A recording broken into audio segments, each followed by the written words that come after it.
D'accord, allons-y alors. Ok. Ma première des questions, c'est... moi, j'ai vu ma mère... J'ai pas compris. J'ai vu ma mère qui priait Dieu. D'accord. Qui priait très fort. Qui était catholique. Qui est devenue musulmane. Alhamdulillah. Mon père portait le nom Ali, mais ne priait pas. Je peux dire que c'est ma mère qui a changé tout ça jusqu'à ce que mon père parte à la Mecque et tout. Mais à un moment donné, ma mère est tombée malade. Je ne vois pas comment. Je n'ai pas prié pour elle. Je n'ai pas demandé à Dieu pour elle. Et je la voyais souffrir. Et je me suis posé la question. Ça a allumé un peu ma foi envers la religion musulmane un peu en arrière. Parce que malgré que cette personne a prié le bon Dieu, je me demande pourquoi elle a tant souffert avant de mourir.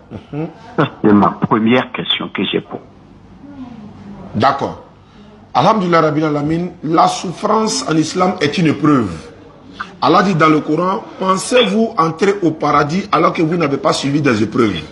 Pensez-vous que vous allez dire que vous êtes musulman alors que vous n'avez pas suivi des épreuves semblables à ceux qui ont vécu avant vous? Quand il parle de ceux qui ont vécu avant nous, y compris le prophète Salam, y compris Isa alayhi salam, y compris Jean-Baptiste, y compris Yacoub et Ayuba, Job. Je ne vois pas un prophète qui a souffert comme Job, alayhi salam. Allah ne nous parle pas du peuple à qui Ayuba a été envoyé, Job a été envoyé. Mais il nous parle plutôt de l'épreuve que Job a subie et de la patience, dans l'endurance qu'il était.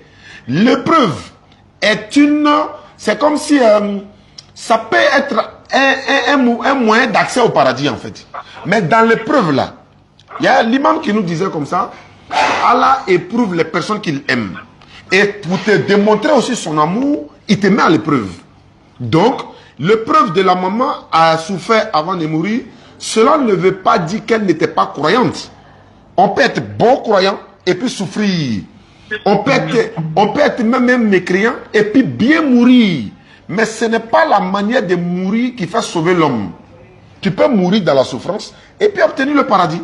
Tu peux mourir dans la joie, c'est-à-dire il est bien couché et tout ça, il n'est pas tombé malade ni rien, et puis se retrouver à l'enfer. Donc, étant donné que nous sommes musulmans, les épreuves font partie de l'islam. Allah parle de l'endurance et de la patience. Le plus important, si elle est morte musulmane, c'est ce qui est le plus important. Parce qu'il y a des épreuves qui ont subi, c'est-à-dire que les prophètes ont subi des épreuves plus que pour elle. Et il y en a qui vont suivre plus que pour elle. Il y a des savants musulmans qui sont morts dans des conditions difficiles. Jean-Baptiste, par exemple, selon la Bible, ils l'ont décapité, coupé sa tête. Mais c'est un prophète de l'éternel Dieu. Il y a les chrétiens qui disent non, les Romains m'ont crucifié Jésus. Mais imaginez crucifier quelqu'un, mais c'est une mort douloureuse. Mais Allah dit non, ils ne l'ont ni tué ni crucifié.